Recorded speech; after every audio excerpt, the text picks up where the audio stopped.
hey, it's been a little bit since we had anything new with tracking. So um, I got to jump back in and take us down some more interesting paths here. And what we're going to do is we're going to still work with some footage that we're tracking camera to and get just a little more into potential 3D materials. And first, we're just going to do some simple text placement, but then learn about our different render engines and the possibilities that we have by changing those render engines. It can be really cool. It can also be super burdensome on your machine, depending on what you're working with. So you might give it a shot and then find out that it's just not gonna happen for you. And this is the downfall of doing all this stuff from home under our own restrictions of processing power, graphic cards, RAM, etc. So if you go through this with me and you end up having serious crashing, then it's just time to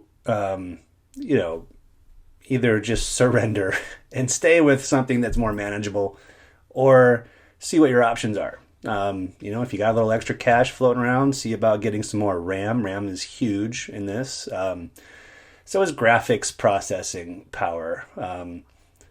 The idea of getting a good graphics card right now is just nonsense because of the stupid cryptocurrency farming that's going on. They just steal all of every good graphic card on the market. And it's really frustrating. But those are the things. Or maybe you have a friend with a really great machine. You can just borrow it sometimes, But that being said, let's have a look at what I have here. I used this wedding on the cliff shot. I don't know why. I just wanted text floating in the sky above them, telling them how lame they are for being so cheesy and cute. So I've already gone through and analyzed the footage and have the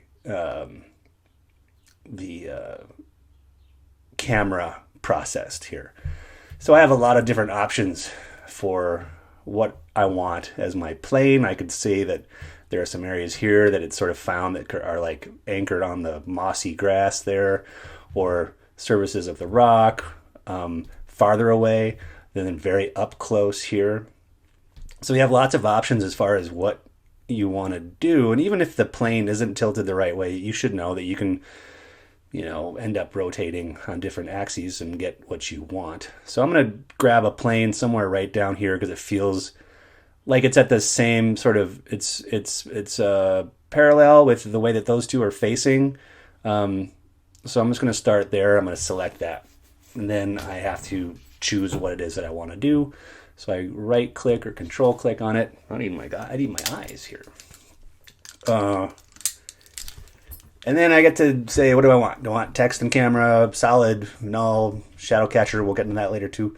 3 text layers, 3 solids. So I'm just going to do a simple text and camera. And there's my text. And if I kind of have a look through the footage here, I go, yep, and that's definitely in that space now. What I would like to do is have it floating up above them, kind of in the sky. So now I'm going to grab that text and I'm just going to move it up. It's far away too, by the way. If you try to look at this from the top view, you're going to have to zoom way out. And notice that its orientation's a little wonky, but that's not a big deal because I've got all of the things here to fix it. That was a little tilted too far back now. I have to rotate it on the X, and that should feel pretty awesome. I'm also looking at this at half resolution. I'll go full just so it's crispy. I like crispy when you can do it. All right, so that's definitely right above them. My text is gonna say, I don't know, something too cute. No, that's too cute. I don't want to be too cute. I want to be like barf. Barf. Gag me with a spoon, as we used to say when I was a wee one. All right, so as we know, we've done this already. It's still lovely, it's still great, but it's very flat. It's wafer thin. So let's look at what it means to get actual 3D extrusion out of this layer of text. In After Effects, there are only a few things that can be extruded to turn into 3D elements. And there's only one rendering engine that will support these material options and geometry options. And that is the Cinema 4D renderer. So, what are you talking about, you might say? Our composition settings will have an advanced tab where you can change blur angles and stuff. And then if you see next to that, there's the 3D renderer. And it says, all right, so pick the one you want. And I've got two options. Classic 3D is usually what it defaults to. And it'll be the one that you have most success with as far as like not overwhelming your machine. As soon as we change it to Cinema 4D, we're going to get, and it tells you, here's what's enabled. Extruded and beveled text and shapes, reflections, you can curve footage, and so on. Disabled. You can't do blending modes on these things, so they're gone. Track mattes, gone. Layer styles like drop shadows, strokes, etc., gone. Masks and effects on continually rasterized layers like vector work and other things. So you gain some things with the Cinema 4D renderer and you lose some things with that renderer.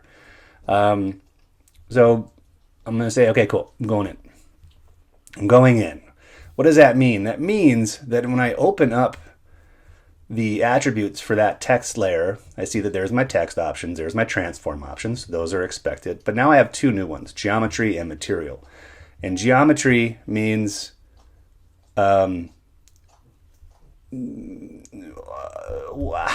much 3D-ness do we want to put into this, and what are some of the attributes about that 3D-ness? It starts off with bevel style. A bevel is what the edge of an extruded 3D element is. And whole bevel depth just means like the inside the B, inside the A, inside the R, those things. Obviously, you always want those to be 100%, but you can change it. It's kind of cool. And then you have your extrusion depth. And so this is where the magic happens. So you can see that as I'm increasing my extrusion depth, it goes super deep. I just want something that's somewhat blocky. And I'm just using a 2. And so now it's hard to tell what's going on, but you can start to see that it looks like it is more boxy than flat. The reason that we can't absolutely tell what this is because of lighting, right? Right now it's a 100% ambient default light that we didn't put in there. It's the one that's always there by default when you have a 3D layer.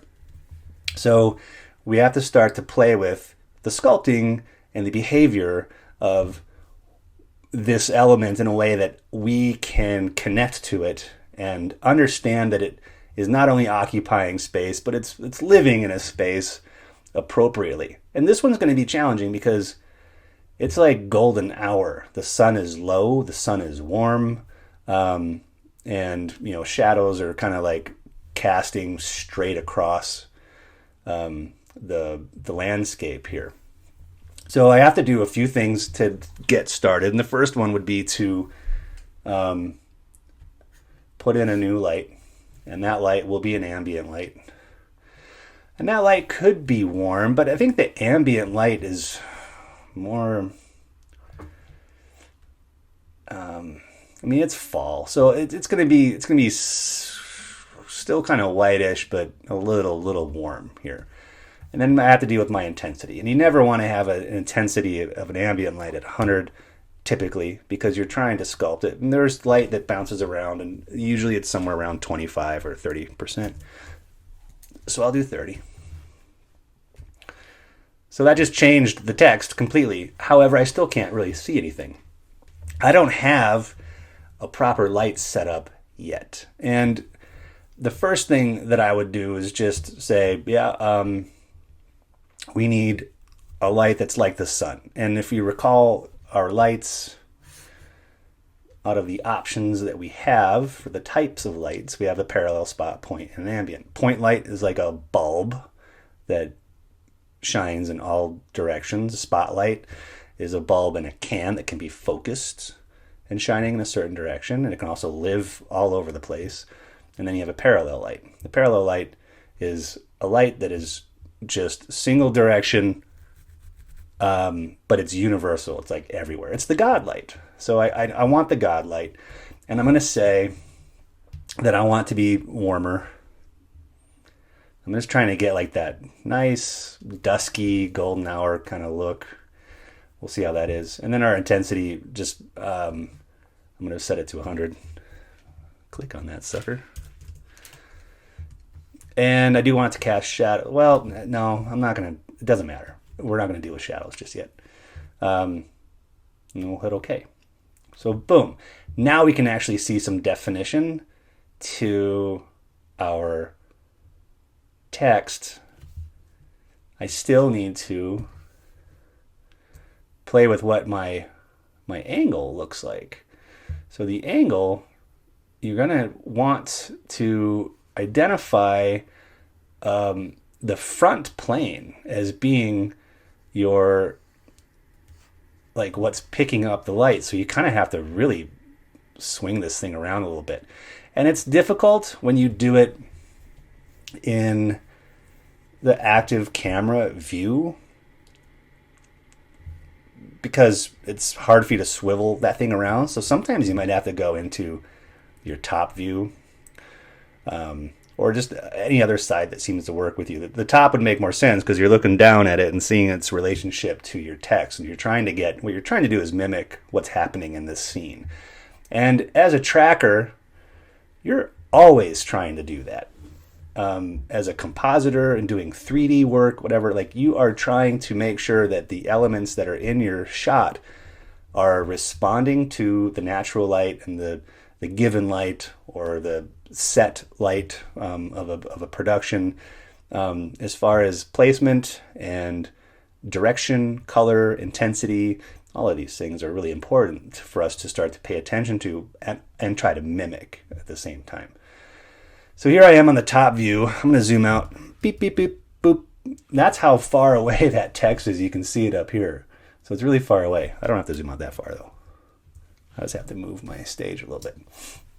So the direction of my light probably needs to come even a little bit more this way if I'm thinking about the angle of that sunlight in that shot. I can also tell that my text here is leaning in a little bit. It's hard for me to see that in the active camera, but if I wanted to fix that from the top view, I wouldn't see any of the geometry here. It would just kind of look like a big rectangle. So if I take that and see its results, it's so small because I zoomed way out. Well, I don't want to go there. Let's do this. Fit. Okay. Fine. So now I'll deselect that. Now I've got my text, and you can see that it's even responding as the camera gets closer, like more in front of it, as if it's giving me some reflective nature back. So let's talk about that real quick. I'm also not wild about the shadows on there. I think that it's too much. So I could do a couple things. I just hit AA on the keyboard when I open that parallel light up, and no, it's not going to change my shadow. Is it? No, it's gonna. I need to do that on my text layer, I think. So I'm gonna hit text AA. USAA. That's always stuck in my head. Okay, so a few things I need to mess with as far as the options for the text. You can see that when I hit AA, I get my geometry options. So there's the extrusion and stuff like that. And we'll talk about bevel here in a second. Material options, Do you want to cast shadows? Maybe, maybe not. Do you want to accept shadows? Probably, usually. You want to accept lights, and you can also have reflections bounce off of other things in there. So I could have like 2 layers of text, and at the right angle, you'd see that it's reflecting off of one surface, and you're seeing it. It's really cool. Your ambient value is how much it's like responding to the light that's out there, and it defaults to 100, but you can definitely like play around with that a little bit and see if you like it getting a little darker or whatnot. Your diffusion is going to have its response to that light, so you can also play with that. Your specular intensity will also respond to the light, but in a different way, like on edges, and like the way that when the camera is more in front of it, it's like it gets shinier and whiter. You have your specular shininess also on those edges. A metallic. So right now, the fact that it's actually responding that way, where it gets lighter as the camera moves in, it's more metallic. If you lower that value, it's going to be more plasticky and less reflective. So those are all different things you can mess with that are super cool, and they end up having a really interesting reaction to the light. I might go back to my ambient and say, "Oh, I need some more ambient in there," because maybe it's just too dark, right? Maybe. And then, so now, like it feels pretty cool. Let's do a quick little render of its movement and interaction so we can see it.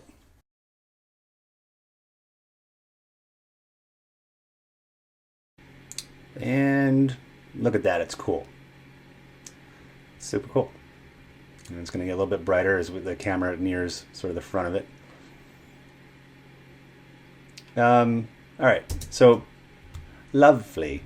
Under geometry options, if I want to start messing with that bevel depth, I can increase it substantially, but I'm not going to see anything because I haven't told it what kind of bevel I want. And it just got crazy. So careful. It goes fast. It goes really fast. 0.8. Yeah. Let's try 0.5. Yeah, that's okay. It's okay. So now you can see that text has more of like a gold bar kind of look to it or something, and that all depends on your whoops, that's the wrong one. The type of bevel that you go for, the concave or the convex or the angular. They're all going to give you some different results, and it's also what's really cool about it is it responds to the lights as you would expect that sort of geometry to, and it's really awesome. And like I'm saying, you guys might be not able to do this, like even something that simple. It could totally crash your machine, which sucks.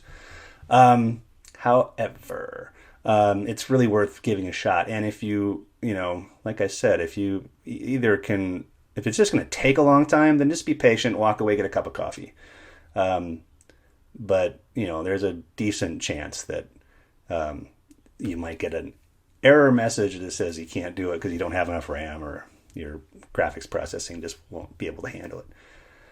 So now that being said, if we're going to think about like reality in this space, I still have a lot of work to do. I would probably bring in another light or two and try to see if I can get some specular work on the sides of my letters. And so if I wanted to do something like that, I would probably bring in another light that was something like a spot and or a point. I guess either of them. Spotlight, I'm gonna use a point light just because, and this light won't be as yellow. In fact, I might even make it sort of cool because the sky is up there, right? The sky is going to have some reflective nature. So, bam, that changed things a lot. But I just need to say, okay, where are you, point light, in my world? Where the heck are you? Where are you? This is always the fun part, is trying to find these things. So if I went to my top, there it is. It's way the heck over here. So I'm going to move it closer to the camera, and then obviously closer to that text, which is going to be still like way out. Zoom out. There it is. So there's my X. I'm going to move it this way and maybe even a little closer to it. Then maybe I'll be able to see it in my active camera now. Yep, totally. Zoom in. Well, not that far. Still need to be able to see that light. But if I want it to be something that is coming from above, then I'm going to move it higher and maybe even closer to the text a little bit. And yeah, I am kind of digging that. Might even think about moving it a little bit more in front. And then I just got to mess with my intensity. So I'll go to AA and turn my intensity down just a little bit so it's not like so in your face. There's one. So then I could duplicate that. Now that I kind of know where it's at, there's one light, and I could move the second one lower, maybe way over here.